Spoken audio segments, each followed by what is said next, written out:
fans club yi ñëw nañ bu ñu fàttalikoo 2023 novembre 2023 des ba ñu nekk ci novembre 2024 boo xoolee ci at la toll nga war ci bëri ñetti combat defe naa loolu bu fekkee mës na am sa carrière bariwul lan ngay wax sa supporters yi nga xam ne depuis 15 heures am na sax ñoo xam ne fii lañ añee fans club yi ñiy bëggee Modou ñi nga xam ne Modou la ñuy nooyee moo xam ñu nekk ci Sénégal ak diaspora ak surtout Gambie ban message nga leen di envoyé avant que ñuy jox Baye Balla bu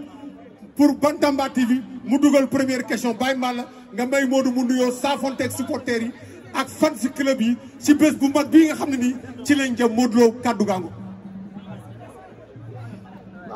waaw a'uuzu billaahi mina sheytaani rajiim bismillaahi rahmaani rahiim dañuy sant yàlla julli ci Yonent bi di ñaanal suñu waajur bu jiitu yàlla yërëm ko xare ko àjjana ak bépp waajur bu jiitu di ñaanal suñu yaay fi des yàlla may ko gudd fan ak wér bàyyi ko suñu kanam ak waajur yëpp yi fi des ba njaboot gi yéene gi ñu am ci moom yàlla dimbali ñu mottali ko di nuyu nag grâce comme ni nga ko waxee fans yi kenn amul seen fay ñoo ngi fi depuis ci suba ñii fi la ñu ndekkee ñii fi la ñu añee ñu ngi leen di sant bu baax a baax a baax ñi fi nekk ak ñi fi nekkul même ñu nekk ci diaspora bi ak ñu nekk sur région bi yëpp di nuyu tamit suñu mbokk journaliste yi reporters yi preneur de son yi caméraman yëpp ñoo leen nuyu di nuyu force de l'ordre yi tamit bu baax a baax a baax di nuyu suma tambour major monsieur di nuyu Mbayang Loum l'animatrice vraiment kontaan nañ bu baax di nuyu xarit am di càmm yi écurie Parcelles yëpp ku lim da ngay juum mais mbër yëpp a ngi fi ñi ci am combat yëpp maa ngi leen di ñaanal yàlla mu may leen ndam ñoom tamit le 24 ñi ci amul combat yàlla may leen combat te ñu am ci ndam incha allah ñu dugg ci waxtaan bi. d'abord ñoo ngi jégalu tamit dëkkandoo yi bu baax a baax parce que lii dafa metti tey bu ñu xewlee kenn ci dëkkandoo yi du am jàmm ndax nit ñi ak biir yi ñoo ngi leen di masa bu baax a baax a baax di wax leen ñoom it ñu yokku ñaan yi yàlla may ñu ndam incha allah.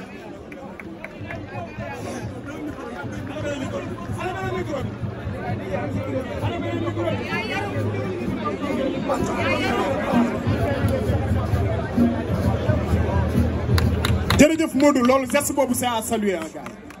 waaw jërëjëf ñu ngi lay nuyu bu baax mbokk yi ñu ngi nuyu waa Parcelles yëpp di nuyu réew mi di nuyu biti réew mbokk yi bisu le 24 novembre bis bu mag la ci wàllu lamb ñuy ñaan jàmm yàlla nañ ko fekke yàlla nañ ko tal buñ ko talee it yàlla nañ ko fekkee te buñ ko fekkee it yàlla na ci yàlla def jàmm ba képp koy doomu réew mi boo ñëwee ci stade bi fekk fa jàmm te ñibbi si jàmm parce que jàmm moo xew ci réew mi moom la ñuy sàkku Modou Lo ñu ngi lay nuyu bu baax yaakaar naa ni coow li bari na Siteu wax na ca Dóor démb tey nga fas yéene wax ak la presse wax ak réew mi ci sa diggante Siteu le 24 novembre coow li bari ñii ne Siteu amul sens ci combat bi ñii ne Modou Lo moo dàq bëri ñii ne Modou Lo moo ëpp doole ñii ne Modou Lo moo gën a taxaw physiquement ndax loolu yow Modou Lo da nga koy confirmer wala doo ko confirmer ndax loolu da nga koy confirmer tey sénégalais yëpp dégg ko yaa mën yaa ëpp doole yaa gën a taxaw physiquement yaa dàq bëri ndax da nga koy confirmer wala loolu da nga koy bàyyi chroniqueur. waaw am na li nga xam ne moom waxu supporters yi la wala ni nga ko waxee chroniqueurs yi mais man moom ginnaaw yàlla xam naa sama bopp bu baax a baax te ñiy toog di xool muy ñu xam làmb yëpp xam nañ ñun duñu xeeb bis bu ñëw dañ ciy def fulla fayda ak jom ba tax na lépp lu ñu war suñu entraînement suñu préparation nekk nañ ci dañuy ñaan yàlla rek mu may ñu tal ak fekke ba le 24 lu ñu liggéey ñu war ko incha allah. ñu gis ni combat bi moom nga gën a préparé sax moom nga gën a préparé que sa diggante ak Boy Niang ak Ama Baldé ci lu ñu gis ci d'après les rumeurs yi nga xamante ni jot nañ ko ci réew mi lan moo waral loolu Siteu da nga gis ni dafa dangereux wala Siteu wala fit wi dafa comme li gars yi naan fitam lu ko bëtam may fitam du ko xañ moo tax Modou dem préparé wu carrément ci biir combat bi. waaw ñun lamb bu mënti am parce que lamb la ñu def métier du ñu xeeb benn bis ba tax na bis bi ak bis yu ñu romb moom la ñu yemale dañ ciy def suñu ngor ak suñu jom man li may wax chaque fois rek foo sax bëgguma ñàkk waxuma nag lamb xare la ñëpp di xaar muy say soppe muy say bañ ba tax na lépp lu war ci lamb ji def nañ ko def nañ lu ñu war a def suñuy mbokk suñu staff di ngeen yàlla mañ ndam la 24 loolu rek la ñu xaar. est-ce que Siteu bu xeex ak yow est-ce que Siteu bu xeex ak yow di nga ko fekk ci xeex bi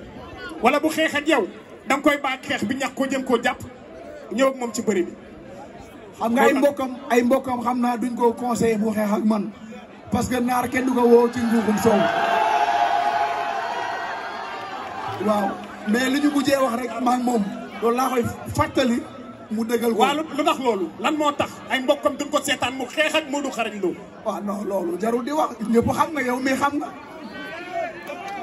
non man kay xaw ma dara da nga ne ay mbokkam duñ ko digal mu xeex ak man. dama ne lan moo tax nga wax loolu Modou Lo. waaw parce que ay mbokkam xam nañ ma bu baax a baax ay mbokkam xam nañ ma bu baax a baax. ragal naa su taxawee ne day xeex ak man dina def bëkket génn saako yi daw. incha allah. jërëjëf gars yi maa ngi leen di nuyu bu baax di leen ziar Modou maa ngi lay nuyu bu baax di la masawu coono bu baax di masawu mboolem ku fi teew gars yi liggéey bi metti na trop. sama première question Modou mooy adversaire bi ngay bëreel di Siteu dafa miin secteur bi diggante Parcelles ak Grand Yoff ak Grand Médine dugg na fi ñeenti combat am fi ñeenti ndam daan na fi sama Pape Mor Lo daan fi sama Zos ak Papa Sow ak Zarko cette fois-ci. mais yooyu yëpp jarul nga yeggali fii mooy frontière bi fii lay teeralee incha allah bu fi génnee doon fi duggaat incha allah. ok dañu dégg Siteu ci biir ay waxam mu ne teg fi roi bi wala ma dagg bopp bi boo bañee dama lay rey. wax ji xoromu la loolu wax ji xoromu la kenn du jàkkaarloo Modou Lo naan ko da ngay dagg bopp bi. mais dama koy ñaan rek di ko fàttali. waaw ni mu doon waxee keroog. bu ñëwee la 24 na ko jëfee muy ne dëggal boppam loolu rek laa koy ñaan incha allah. fenn laay jeexale ak yow mu mel ni daf laa ñeme jàkkaarloo yow ne la maa la mën fuuf lu la góor mësul wax ba pare ne la loo bañ mu yëgsi bul ko jàppal bis maa la mën fuuf loo bañ mu yëgsi bul ko jàppal bis. maa la mën fuuf ba mu koy wax jàkkaarloowul ak man de xanaa ci télé mais fa physiquement jàkkaarloowul ak man. góor mu dama ko wax à distance mais buñ taxawee dina ko rëccu incha allah. jërëjëf Modou Lo ñu ngi lay nuyu di la masawu ku gis ni ngay waxee sax xam ni taj ay coono ndax préparation moo mel noonu di féliciter ñi nga xam ne organisé li nga xam ne moom mooy ëppal presse bi donte liñ bëgg lépp à 100% mëntaab mais mën naa ne réussir na ko à 90% parce que nit def mu mat yàlla rek moo ko mën. ma am ñaari question bi des mooy Modou Lo dañu gis ni sa combat ak Siteu au début dañ ne woon amul danger da ngeen a combine ñaan da ngeen a rusante ñu dem ba ci biir doon nañ changé Siteu di wax ngay wax lan moo war a communication boobu changé seen diggante ak Siteu lan la. waaw non dafa lekk avance ma lekk avance faaw ñu waxante jëlaw ñu avance pour raayante wala pour ay neexalante dañu jël avance pour def signature yu saf ñu bëree mais pas ay jël avance di raayante wala di non. loolu moom moo tax. bi des chroniqueur yooyu ñu si ëpp jox la favori à 100% moo doo mën moo ëpp doole moo dàq bëre direction boobu nga ko bëre waale ci mbër boo xam ne tey leen yaa ko mën tey nan nga koy dundee yow. tey favori boobu ñu ma def doxewu ma ko. may la nga benn rek waaw. du ma ko doxee du ma ko jëfee parce que su ma ko bàyyiwoon xel kon dinaa yolomal mais li ma nekkoon démb tey laa ci gën a nekk ba tax na loolu waxu ni kii la rek quoi les chroniqueurs la. mais li may xaar man xam naa ko te incha allah yàlla na ci defal ndam bu soobee yàlla. ñu ci bëri ci expert lamb yi gis ni Modou Lo dafa yokk maas bi doole ju mu àndal la wala taayu Modou Lo ba mi nga xam ne moom moo gën a xam boppam ndax daa doole ko wala doon loo mel. waaw xam nga man moom comme dama amee staff muy entraîneur ci musculation wala ci lutte bi wala ci boxe bi. ñoom ñooy xam combat bu nekk ak mu laaj. bu tax na ñun lépp lu ñu war a liggéey nañ ko poids bi nit ñee koy gis mais man xaw ma ni sax yokku naa poids bi waaw. jërëjëf Modou Lo ñu ngi lay charré bu baax a baax di charré ñuy bàyyi xel ba de 100% découverte la Modou Lo dañoo am benn question boo xam ne dañ la koy posé ndaxte dañoo gis ni que Modou Lo dernier combat mook Balla Gaye on l'a perturbé dans l'enceinte coow ak moom ci gàllaaj yi coow ak moom ci lu bëree bëri déstabiliser ko ñëw bëri ak moom mu ñàkk est-ce que Modou Lo mi ngi bàyyi xel Siteu perturber que le jour du combat si biir enceinte bi pour mun a am li mu bëgg ci biir combat bi. non man yaakaaruma mbër mën ma perturber ci làmbu parce que du ma gën ci làmbu nag te yàlla dogal na tàkkusaan bu ne am naa bu ñuy wax tàkkusaan bu mag ba tax na gëwuma mbër mu ma mën a déstabiliser si géew am na non su ma la déstabiliser wul kay doo ma déstabiliser. macha allah la deuxième question est que Modou Lo et son staff waaw ba c'est la dernière pour moi dernière question mooy Modou Lo dañoo gis ne que combat mook Ama Baldé combat mook Boy Niang